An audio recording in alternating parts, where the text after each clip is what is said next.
Good morning. Good morning. Female veteran entrepreneurs. First, let me express appreciation for your service to our country. It's an honor to be with you today and to serve in this capacity. I'm responsible for helping us to get started. So, welcome to the Leadership Business Bootcamp. This is our first session, and we hope that you will have an excellent time with us today. Now, this learning event is a collaborative effort between three entities. I'll briefly share what they are. First of all, of course, the Veterans Women's Enterprise Center, headed by CEO VR Small, who you'll hear from in just a few minutes.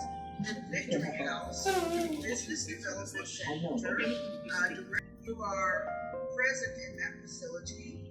It is a nonprofit dedicated to working with small businesses in the community and supporting the development of youth in preparation for the job market.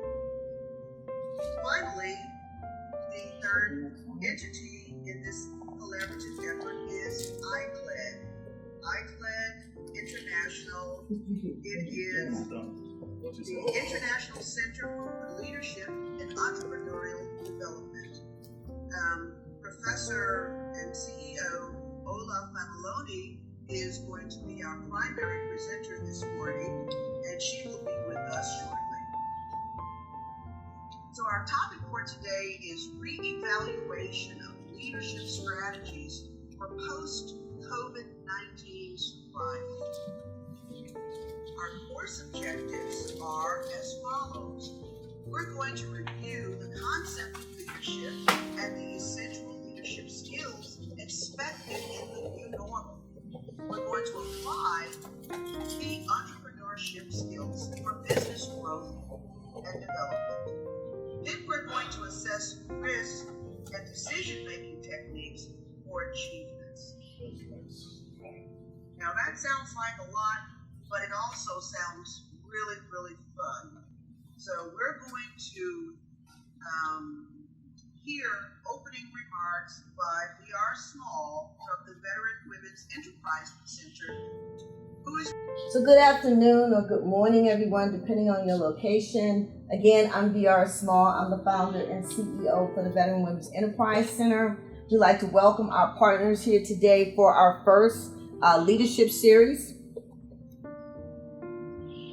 The Veteran Women's Enterprise Center is a national initiative. Our headquarters are here in Dallas, Texas, and we're currently serving women across 26 states.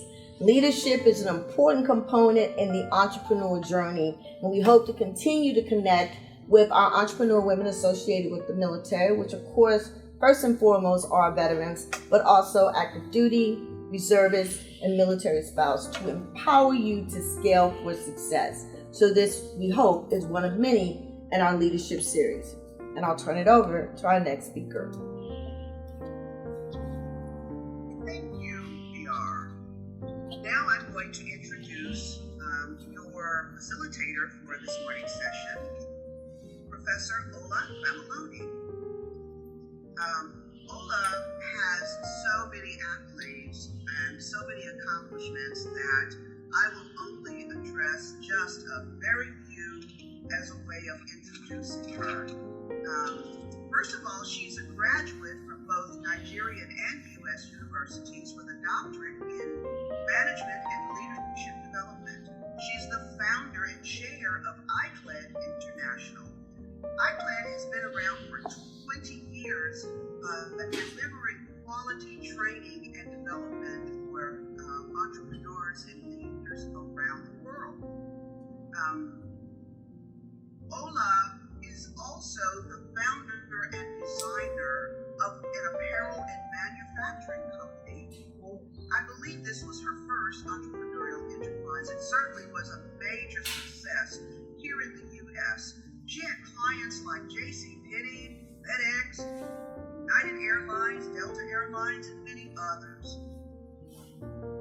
Professor Revaluation has also authored several books on leadership and entrepreneurship. She's delivered papers and been the keynote speaker in situations in places like Dubai, in Italy, France, South Africa, India, Switzerland, Mexico, and numerous states in the U.S. These are just a few of her many, many accomplishments. So you need to be duly impressed, and you need to give a very warm welcome to Professor Olayinka.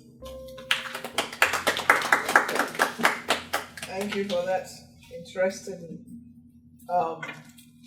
introduction, and I want to welcome everyone. Good morning, everybody. Okay, you are welcome to this quite important session this morning. It's a boot camp, and it's a series of leadership lectures. It's not going to be a lecture really. It's going to be more of a discussion. It's going to be more of sharing. It's a discourse, because we have found out that in learning, at any point in learning, the facilitator and the participants share experiences. So that's what we're going to be doing this morning. And the first thing we want to, first of all, in any way, is to understand why we are here. Thank you, thank you, VR, for opening your doors for the collaboration. It's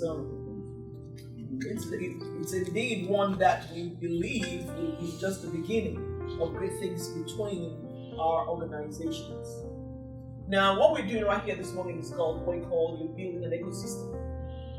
What is an ecosystem? Taking an ecosystem approach to facilitating entrepreneurship requires ensuring that there is a relationship, a network, connected resources for entrepreneurs. You see, there's little we can all do in isolation by ourselves without having a good network. So what we're doing this morning is networking with one another, partnering with one another, and we can to share values, bring out the right things, the great things that you have, that I have, and we put them together. And that's why we're here. So that's what we call an ecosystem. So values and all that is gone. So ecosystems create value, you share ideas, you network, and that is the reason for our idea today. I wanted to say, introduce yourself briefly, because it's on so that we can just know who you are, and before we go on. Quickly in one sentence. Sarah, you want to share? Sure. Can you sit down? Hi, my name is Sarah. I'm the lead fitness trainer and nutrition coach of Sarah and Fitness. I help women executives design and maintain a healthier lifestyle for their business schedules. Oh, thank you. Next, you welcome, Sarah. Yes. My name is Dominique Kramer, and I work for the EXP Girl Team, so I'm going to see you here in Dallas. You're welcome. Thank you for being here. My name is Pastor Julius Ola, the pastor of RCC Victory House.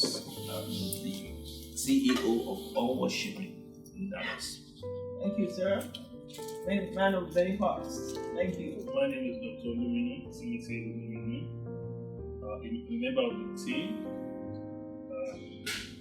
former lecturer in entrepreneurship management, and head of the department of entrepreneurship in St. Thomas University, Mozambique, for relocating to the United States.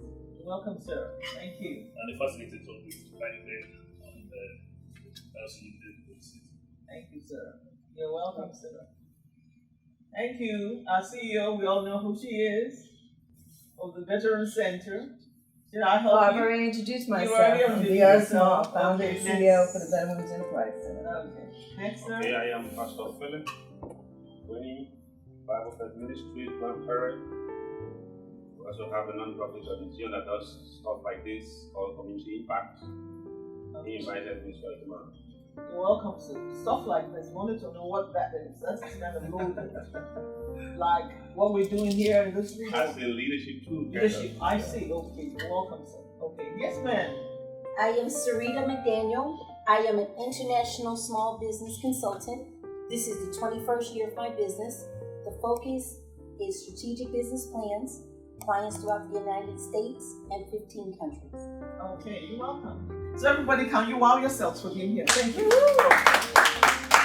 Okay, leadership is an interesting topic, and today we're going to be addressing leadership, looking at what leadership is, looking at the concepts of leadership, and then tie it into what are entrepreneurs. Because if you're an entrepreneur, you are a leader. And then how do you now re-strategize for this new normal? We know that there's something different. Can anyone tell me if what they have perceived is a difference in their perception of a difference between what we had before and the last 2 years because of COVID? Anyone has their own perception of what COVID has done in their businesses?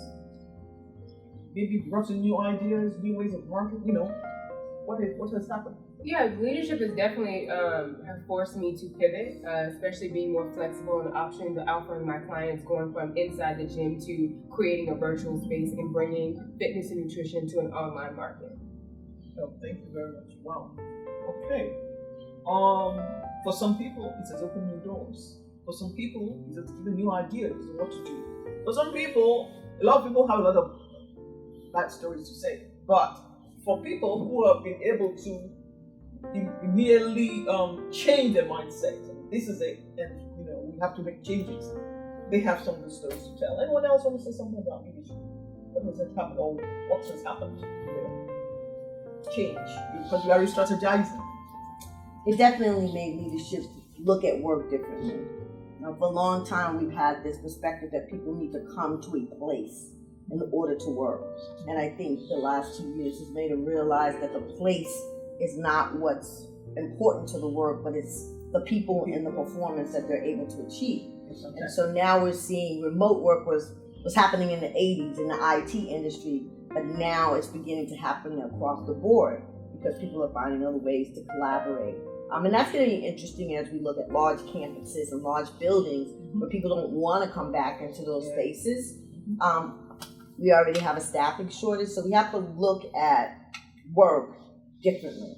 What does a job really look like? What is a job description? And what are the real incentives that high talent individuals are looking for in order to take on these jobs? Thank you very much. It's a change in paradigm. Leadership paradigm has changed. Perspective of leadership has changed. So if you're evaluating leadership and you're making decisions based on 2-3 years ago, and you're refusing to change with the times, then there's a problem. So in this room today, we're going to be looking at what, after you have understood, we all know about leadership, but we need to just tweak it a little bit as an entrepreneur and see how now do I begin to make changes? How do I now translate? Does anybody else want to have anything to say about what leadership has done to you? That's a fantastic, that was a lot of comments there, because definitely human capital is becoming the focus, not spaces, not buildings anymore. And if you are a leader and you cannot translate, genuinely into what you're going to do with your person, a lot of trust, a lot of empathy, a lot of, the dynamics have just changed. And the traits for leadership is now even much more different than, and so you have to hone some leadership skills. It's also going to change your management structure. Definitely. I don't need a manager on site if I don't have people on site. So that middle management of bureaucracy may begin to deteriorate, because now people are communicating directly with their employer through Slack, through other things, what they've done, what they did. They don't need to actually go through a person. So what happens to that middle management level there that used to call themselves overlooking people, if people aren't in a space for them to overlook? Is that really a required or a necessity? Or they need to be retrained.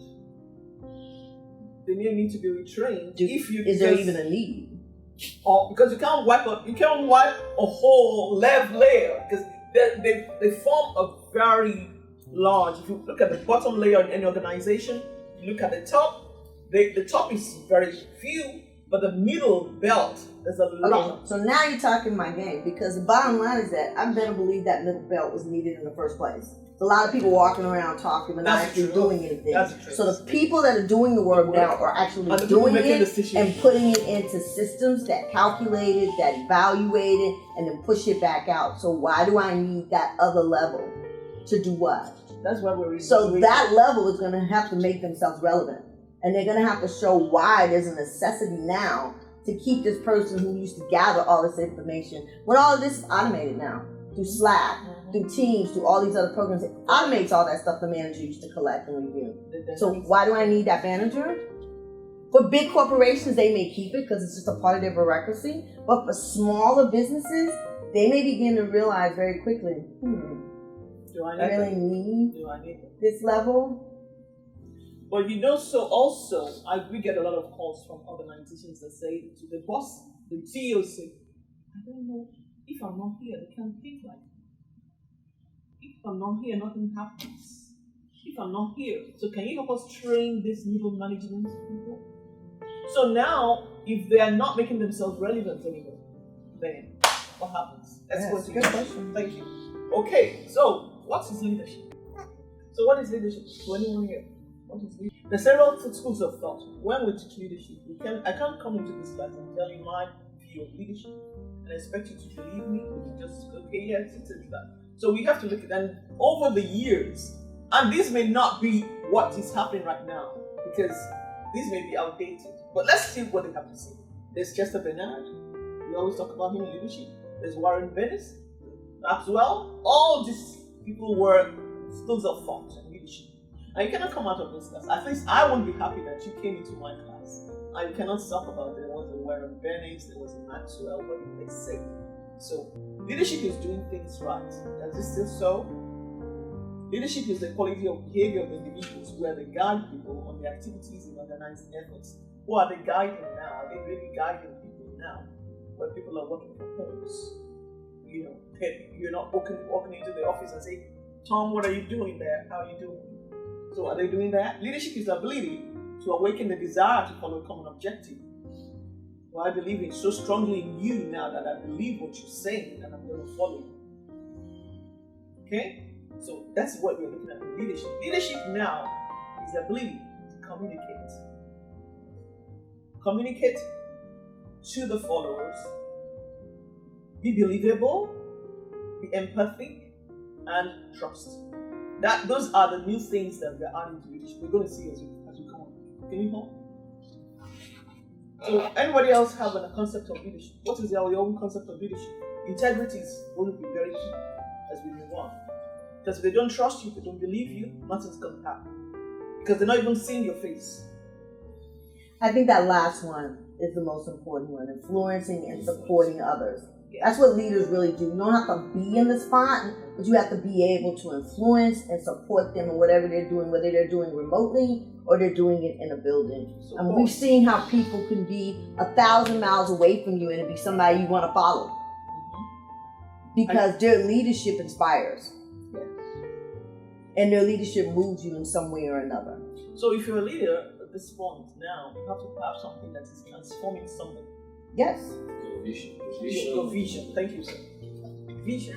Yes. Vision has to be so compelling that I feel that if I follow you, something's going to transform me. Something you have to be so inspired by what your vision is. So if you're not if you don't have a vision, you're a visionless leader, I don't really understand what he's talking about. That's what I do. And you cannot be ambiguous. You have to be clarity.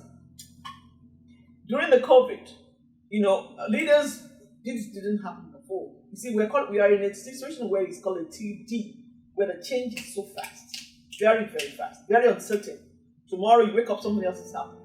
So if you're a leader now and you cannot change as move the way things are moving, you are going to have a lot of issues. So you have to understand essential businesses and leadership skills for the new normal. It's changed. That's the truth. Things have changed. We're going to things. Next slide. So we have said based on what we have said about leadership, the concept of leadership, what do leaders do? They transform, they inspire, they motivate, they coach. So instead of micromanaging people, you now coach them. This is the right way to do things. You inspire. There was Marilyn Burns is the one who owns that concept of transformational leadership. So your idea of leadership is: am I transforming anyone? Am I inspiring anyone? Am I coaching anyone? Is anyone following? Am I empathic? Am I understanding the situations? No longer will you say you didn't come to work early enough. I'll give you a memo and all that. That's crap. People are working on it, babysitting. So things have changed. It's now a question of what are you delivering? What are my deliverables? What am I expecting from you as a leader? And if you can deliver that, regardless of whatever else is happening in your life, as long as you can leave it. At my time, at the right time, I'll follow you. So you have to be empathic. So the traits of some leaders, what are some traits of some leaders that you admire? Now look at I want you to drop. Look at this. Wayne is going to come and take this session with you. Start looking. What do you admire in Nelson Mandela? What do you admire in Pope John Paul? Is there anything that he's even done that makes you recognize that he's there, that he's alive? What do you recognize in, who else is there? Is it Gates, Mark, Zuckerberg, Branson? Yeah. Write down 5 traits of any of these leaders and let's quickly, because we know what you're going for.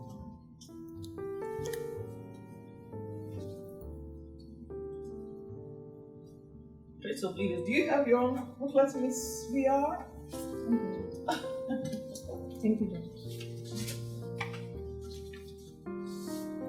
Just write something down and then tell us why those are traits, because we're going to look at entrepreneurship because they are tied together. Thank you. Do you have a book of companions?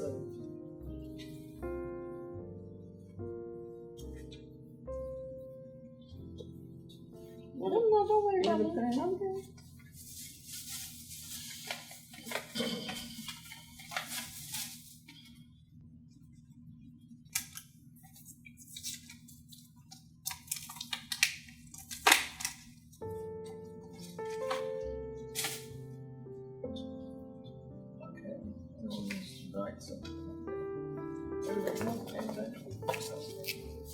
What are the leaders you admire? Because with all the things we're saying, you're going to use this for your own leadership crest. One of the things that I admire was Oprah Winfrey, and I know how when she first started, her show was a little like every other talk show with the fighting and all the worst part of life that people go through. And then one day she said she woke up and it was like, you know what, I'm tired of this. And she went to, now she inspired people to read more, to do things better than all the negative stuff she was reporting about. And I thought that was so inspiring when she changed her show. And you can tell that with the negative show that she had in the beginning, it didn't even come close to when she changed it to positive access. And so we can look at our own lives and put more positivity into it rather than the negative. Thank you. Thank you. Yeah. Inspiring. Nelson Mandela. Yes, Nelson Mandela, okay. His people liberating vision, his emancipation vision to liberate the masses, and his determination to go the length to suffer for it. It's admirable. Yes. So someone will follow something like that. He could use his life, the way he did. And then he's taken out of prison after all those years. He became a president. And I remember that day in Memphis, Tennessee, when he was released from prison, how the whole town was like, everyone was, they had conferences here and there and all that. So that's admirable. So why would people follow Mandela? He's in South Africa. We're here in the US.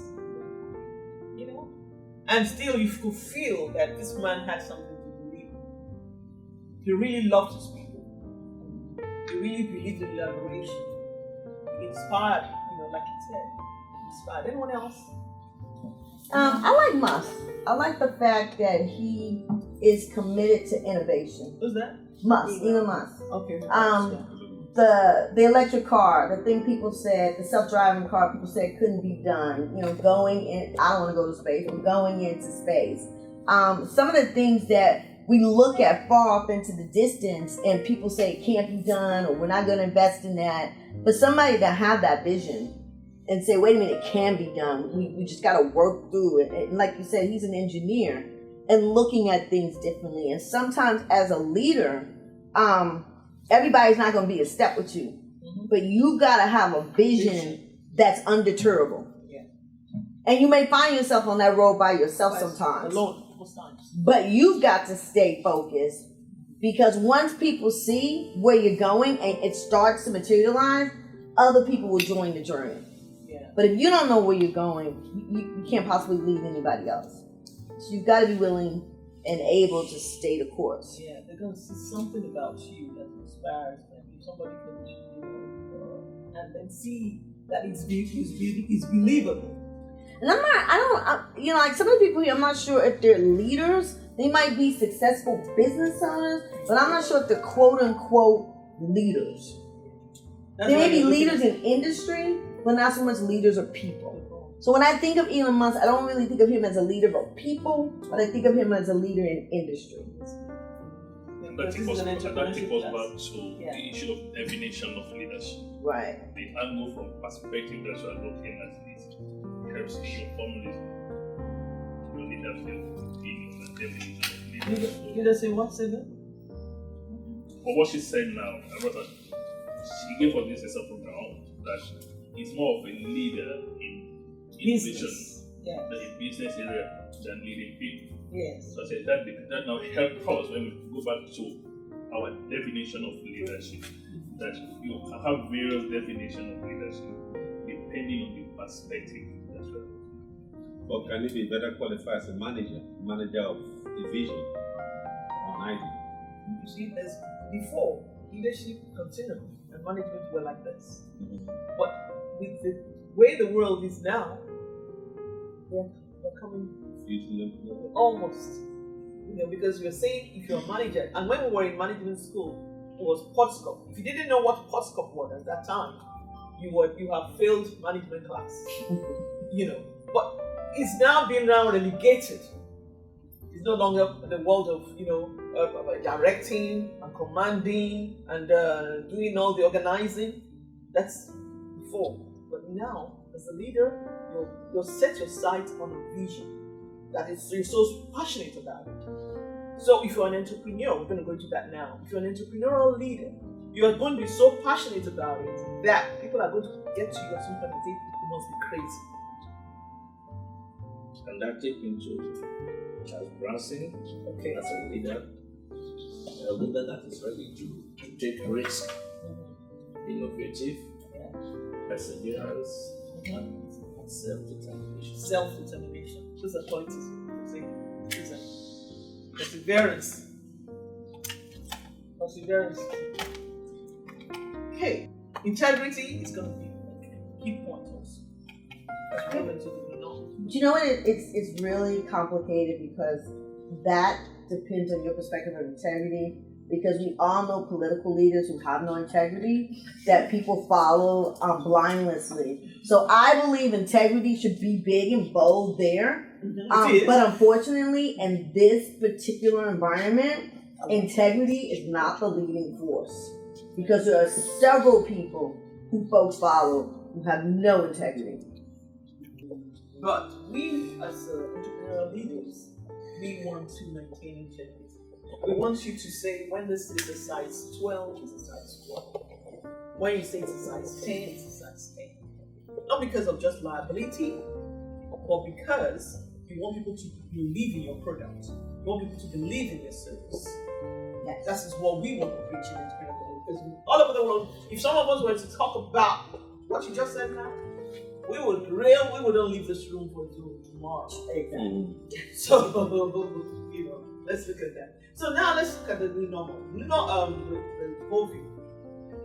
Having said all this about and the leaders that we admire and all that, what are we doing? It's perpetual. What is happening now is exponential. It's not the speed at which it's moved, the changes are happening or not. It's so it's unbelievable. So as an entrepreneurial leader, how do you begin to navigate this new paradigm shift and at the rate at which things change? How do you flip this? What are entrepreneurial traits? You are a leader because you're an entrepreneur. You have to, you have to coach someone. All the things we talked earlier, you have to inspire people. So you have to transform people. You know, when I was going to start my apparel business in the early 90s, 89, 90 year, my vision was I was going to use African fabrics, design. Everybody was talking about density, and all that, what's that? And I was a corporate banker before I left Nigeria. So I was designing for the corporate world and all that. And people were like, this is not density and all that. And I really believed in what I wanted to do. That I was going to do like the likes of the Claiborne and the Incline and all that. People were like, from Africa to here? No, it's not possible. Then, but I got so passionate about it that when it happened, I did see my labels, Georgia and JCPenney carrying them in California, Georgia and all that. And I even sold the Spiegel at the time. Then people said, so she could do it. So it comes to the point that you as an entrepreneurial leader, you have to be so passionate about what you do to the point that at some point you're going to be turned crazy. You have to be a risk taker. Risk taker. Go. Innovative. How do you make the changes from what you were doing before to what you're doing now? Before, now, it was always they call a CEO, and okay, you need 10 people to be trained, you need 10 people to take our courses and all that, and people will come and tell me, Prof, Puckett is strong in this, but when it comes to all this big grammar in digital, SEO something, you can't find that on the internet, and bring 3 million, bring this big money, and I'm like, I'm not going to get that. But what I want to accomplish, because we're saying that we needed to be showing more on the internet, on the social media and all that. When COVID started, nobody taught us. We invented what we needed to do without paying anybody 1 3 million or 10 million. Quickly we switched to stay in existence. Quickly we switched. And people will say, how you did that? Quickly, how you did that? Oh, we had to. All the other profs, call a meeting. What are we going to do to stay in existence? People were falling up because it was too drastic a change.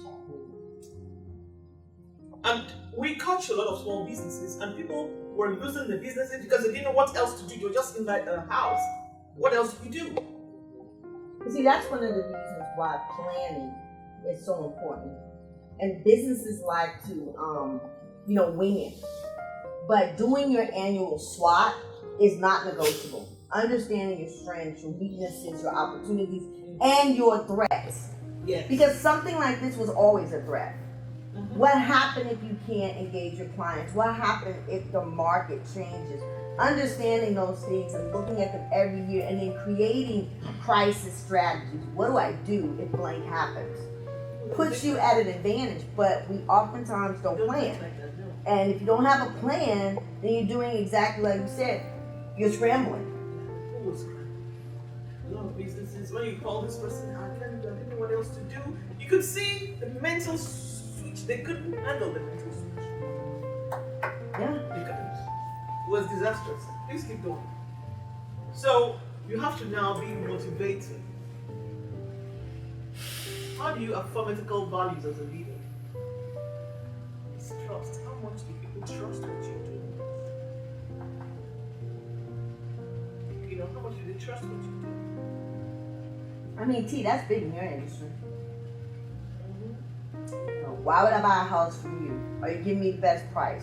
Are you cheating me on commissions? Is everything what it says it's gonna be? Are you really covering my Are you back? after I mean, my- trust is key It is key now. in some industries. Are you really telling me the right thing to do, or are you just trying to sell me some stuff that you get a commission on? Even in fitness, you know, hey, do I really need that exercise equipment? Do I really need this particular vitamin? You know, do I really need those things? Is that person being honest with me, or is that person trying to get me to do something that has some of the back end for them?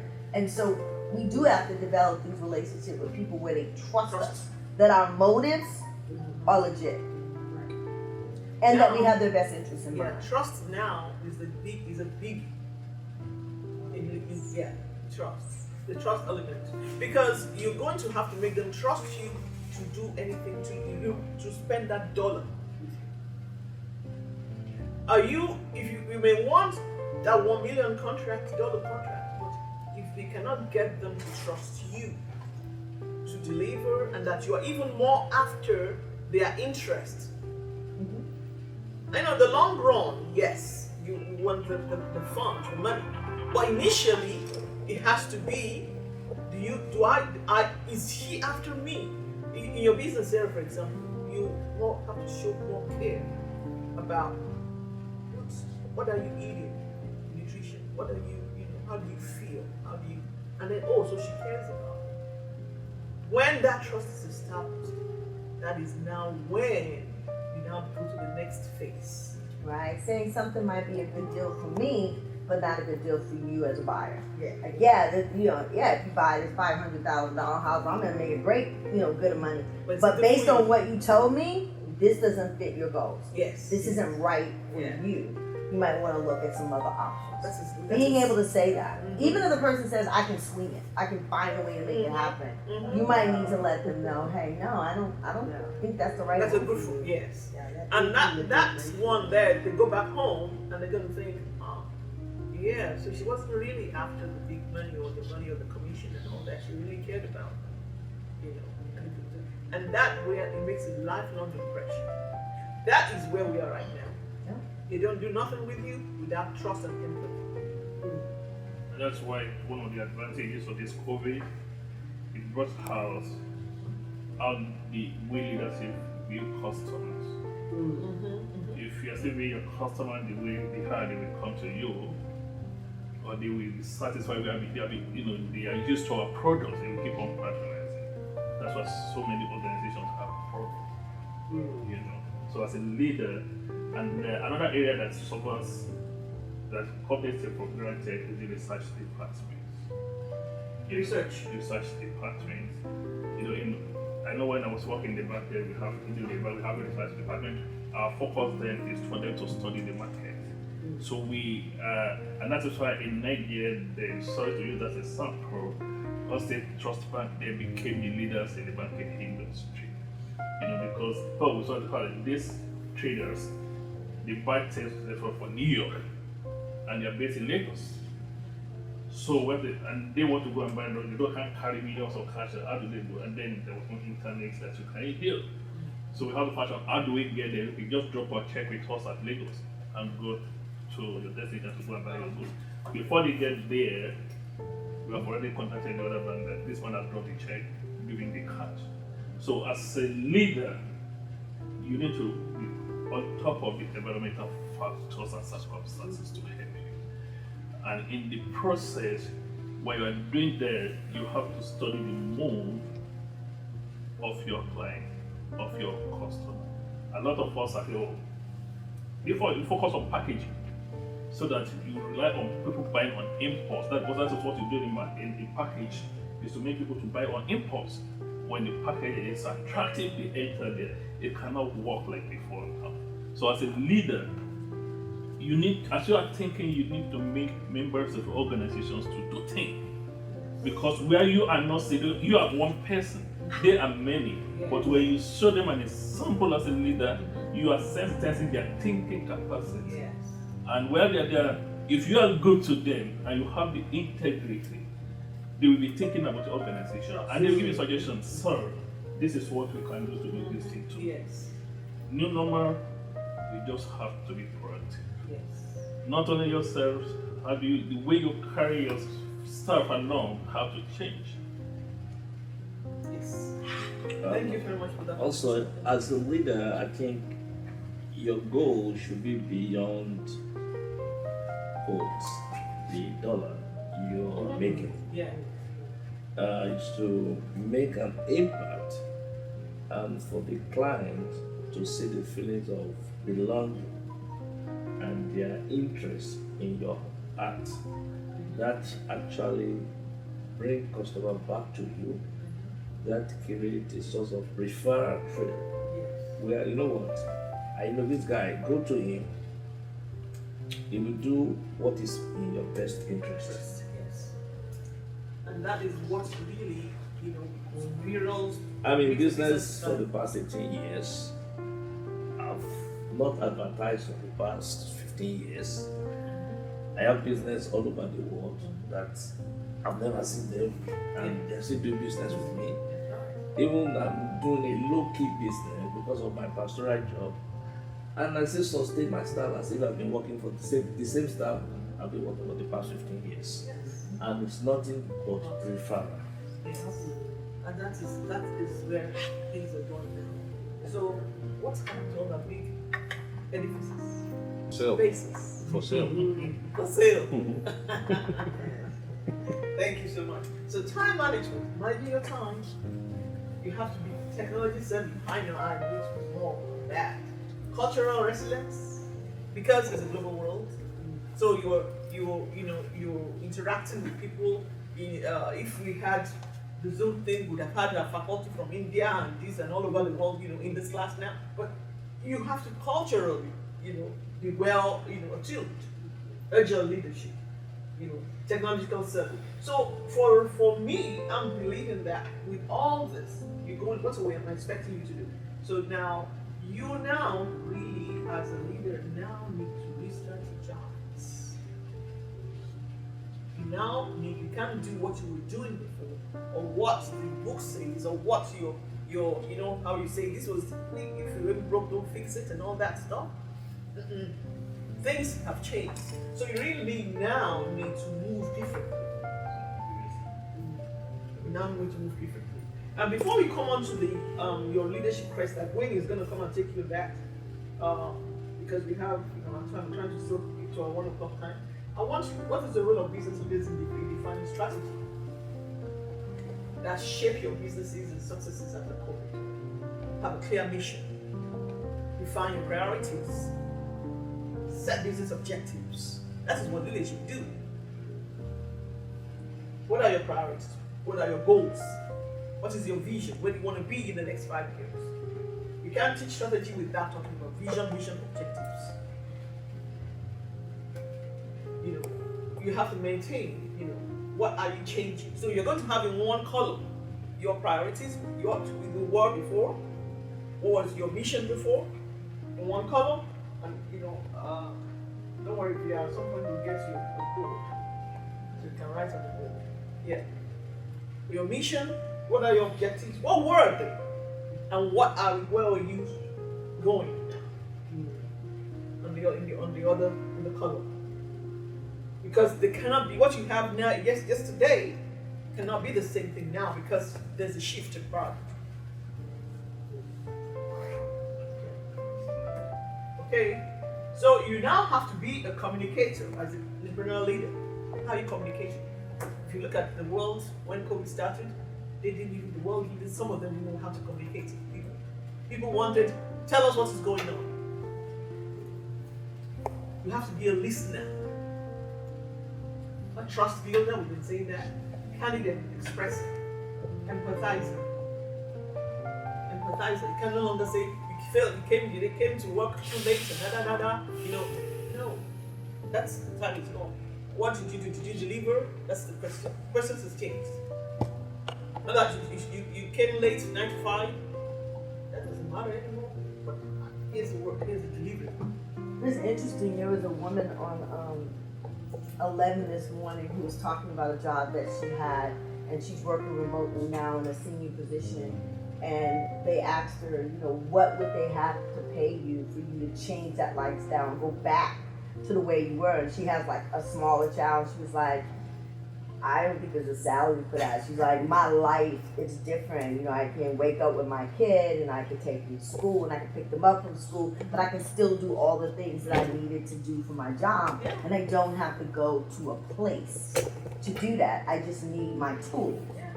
So rather than paying rent, now you have to pay for a laptop, a hotspot, a telephone, still cheaper than you paying for rent. Yeah. Even if it was just one building. And then all the furniture that has to be in that building.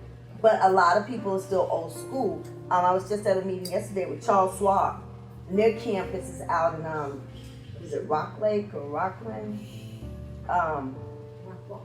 Rockwall. Huge campus. And they just brought everybody back to work. But the buildings were still, like, rooms were still very empty, which makes me wonder, did everybody come back? Did people have choices? And some folks chose not to. But they reopened their campus. Some people are happy to be back, and other people are like, no, you know, I live an hour away, or I live 30 minutes away, and I don't see why I need to waste that time coming to a building when I've already proven I can do what I needed to do from home. The world has changed. So it's a very interesting dynamic. It's very have family members that's working from home, and they tried to bring them back once a week out of a month, and then now they're saying I just come in like 2 days or 3 days. So I thought that was interesting. You can Yeah, live where you it want. will come like in the marketing industry that you always see shops again. Because what people like Amazon are doing, I have a shop there with him. I use their warehouse. I pay for that. I don't have to have a shop. What I just need is my laptop in my house where people can place an order. Amazon will ship. Amazon will pay the go. And if the something is faulty, they don't have to complain to me. They complain, yeah. Amazon is having that problem, so they send it go back to Amazon. And Amazon replaces for them. But I'm paying Amazon for that. Tomorrow, another organization will I'm sure there are people that are studying what Amazon is doing. And what can I come to challenge this man in the market? Those are the kind of things that leaders need to do. That, okay, you want to enter this industry, motivate the people under you. And they go, oh, this is the way this man is doing this. But let us look at it. Because they are outside there, they are meeting more people than you. They are talking among themselves in the grassroots. And therefore, they are hearing what people need. So we just need somebody to change them, to stimulate them, to vomit that in house and say, okay, I will sponsor it and take it. Well, that's true. That is the truth. So before we go on to the call queen, I want you to look at this. Everybody here is a leader. So you see that I have said you're going to re-strategize.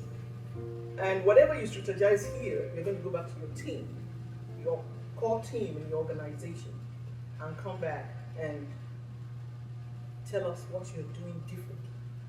That's why you're calling it revaluation. Because you've learned all the things that we have talked about today.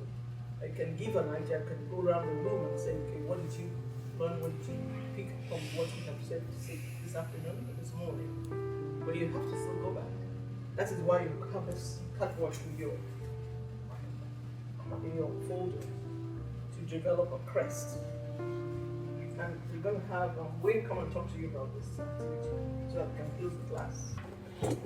Dr. Wayne Puckett is a skilled professional with over 25 years of experience developing leaders and high-performance teams in both nonprofit and private industry settings. Through a combination of academic achievement and wide exposure to organizations and their people, Wayne gained expertise in a variety of skilled areas.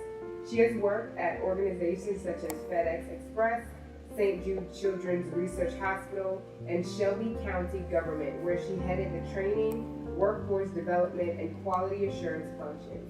She is currently consulting with and coaching an entrepreneurial nonprofit organization in the Memphis area. Thank you.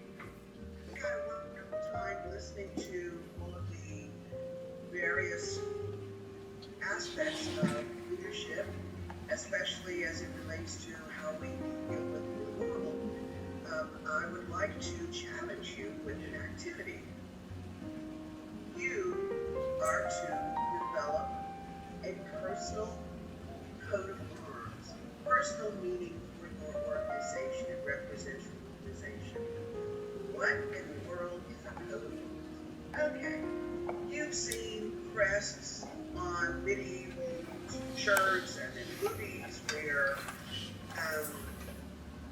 the values and principles and something about the I can be showing you. I should say, bring this out, everybody, symbolically and draw the crest. in a coat of arms. You can see from the PowerPoint. I don't know if you have seen the PowerPoint slide that depicts the coat of arms. Can we show that right now? Not on my screen. I'm just looking at me. Oh, there it is. Okay, got it. So on the left you see a blank coat of arms, and then in the middle and on the right there are a couple of examples. So what you are challenged to do is to go back to your organization, talk with your people, and ask them a series of questions. What are the values that make up the foundation of our organization's mission? What's behind it? What are the principles? Who are we? What do we care about? What's important to us?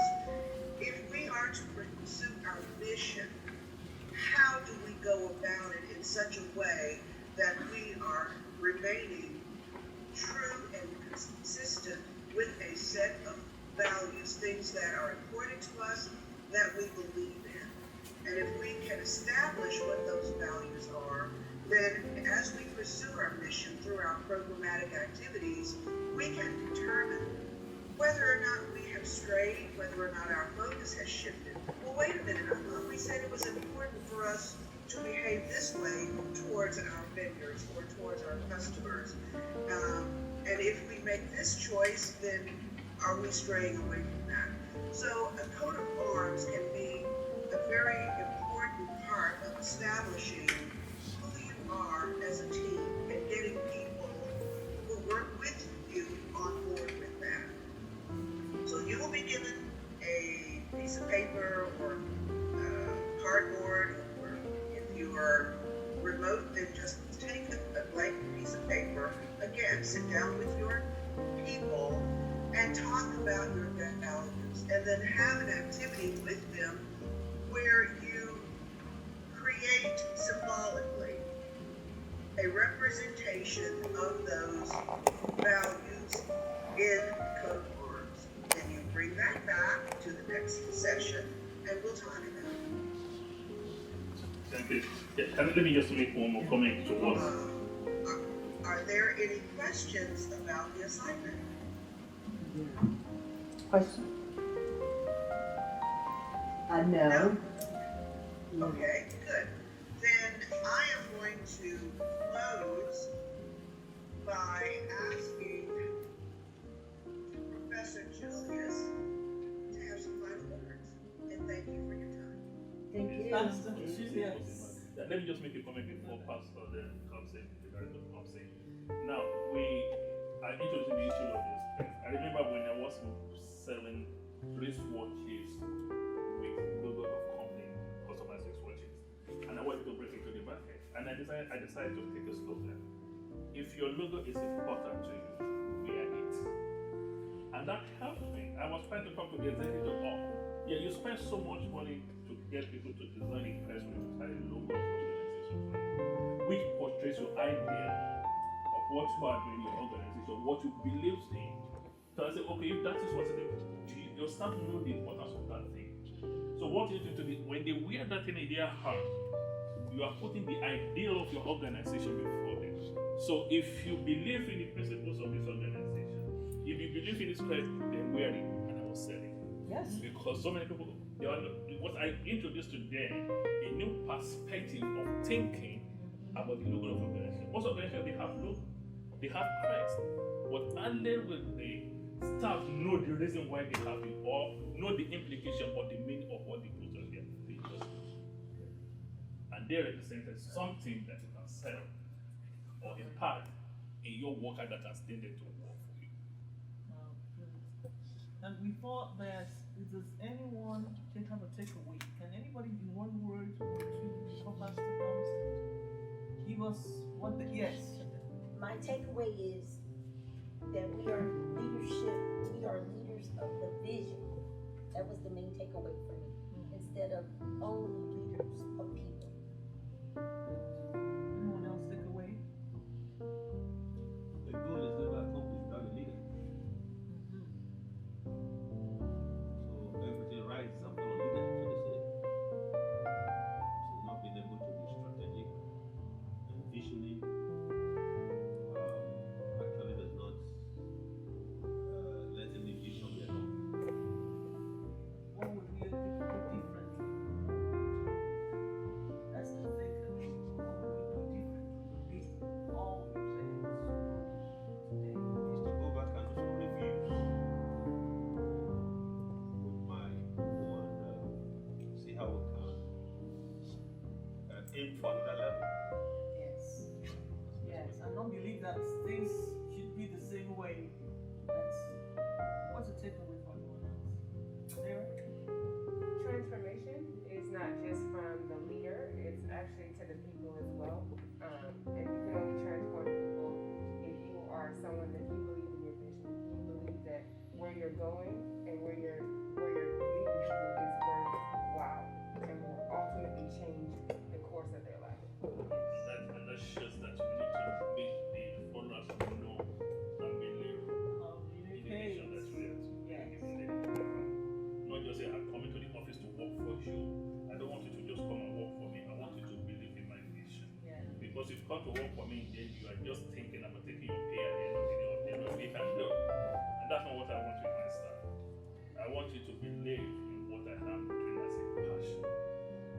It's only when they do that they can put their all into it, and that is where we can get the transformation. If you don't get that one, I have sense of processes and I have sense of money that they drain. Because my staff didn't follow what I was doing. They just said as if they were taking money and they don't to feed their family. Yeah, I like to always remind people of Facebook. I mean, you look at it now and it's making all this money. But it started out with 5 people that believed they could do something different. And they believed. And if you ever watched the movie, it was a hot mess. It wasn't like, an easy road. No. But they believed. So, if you want to make that kind of money, if you want to do something that's transformational like that, sometimes you got to take the road less traveled. Yes. But you got to go with people that believe in the journey. That you all can get there. Whatever it is you're trying to do is really possible and it's worthwhile. And as you know, they lost some people along the way, and everybody didn't agree. And a lot of things happened, but everybody initially believed. And nobody was getting paid. They were all doing it from heart. That we will get paid. Yeah, so you We will get paid. This will work, and we will get paid. And everybody's looking to get their hands. I want that big money. Walking through the door. But sometimes you got to put in the ground to get that benefit. Yes. It's like planting food.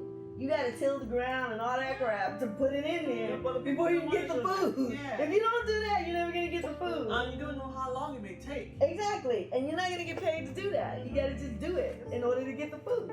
Once your subordinate believes in you as a leader, it says, let me just what is going on in Ukraine and what happened in Afghanistan. And you look at the two leadership of the two different countries facing the same similar problem.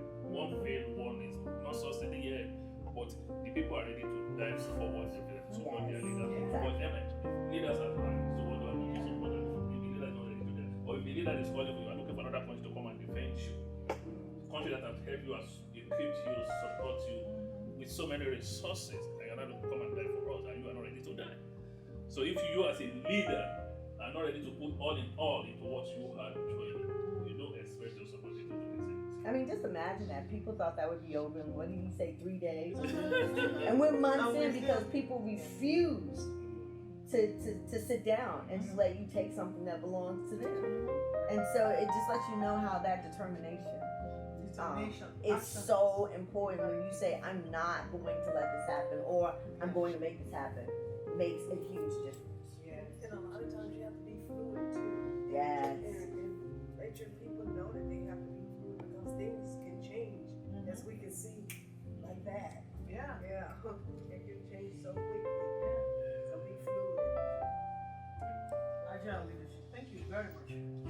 thanks for the opportunity.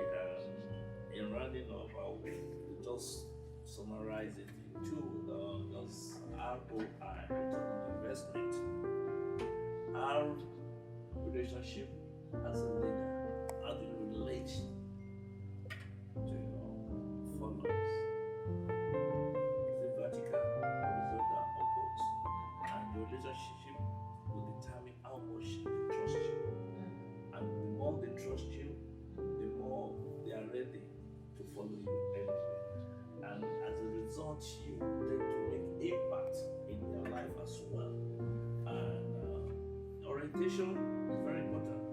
That is, what kind of relationship do you have? Is it servant or shepherd relationship or master-slave relationship?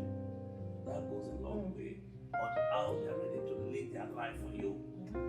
You see, go by the followers of David, they were ready to lay their life for him because they saw how much he was committed to them.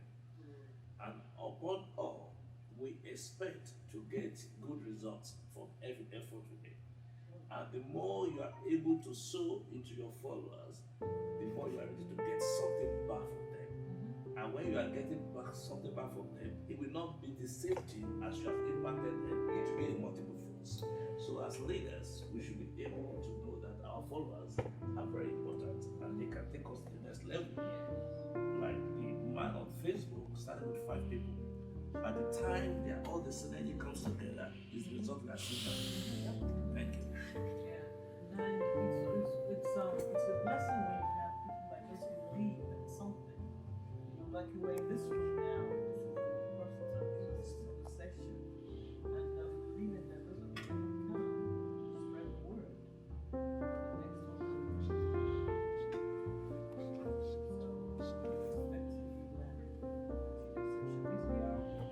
The next Yes, I wanted to thank everybody for coming out for this session. We know we're all trying to get back out into the community and get back to business, and leadership is so important. If this is your first time to the facility, as soon as we're done here, we're open to giving you a tour of the full facility. We have co-working space here, our cafe lounge, our copy center is being set up so that you can share with other entrepreneur women associated with the military that you may know, that may be in your network. This facility is here for them. And I say it all the time, if you don't use it, you lose it. So we want to get these women, one, to know the facilities here, and to also take full advantage of the resources that are here. So it's getting everybody reconnected and back out to doing business. And I know it's fun. I love it too. If I don't have to waste my gas and I can work from home, or if I don't have to get all dressed up, and it's a big savings in that. But there's also this movement that we come back together and find ways to collaborate and get back to doing business together. And so please spread the word. And again, if anyone's interested in the full tour, I'm happy to provide it. Okay, and we have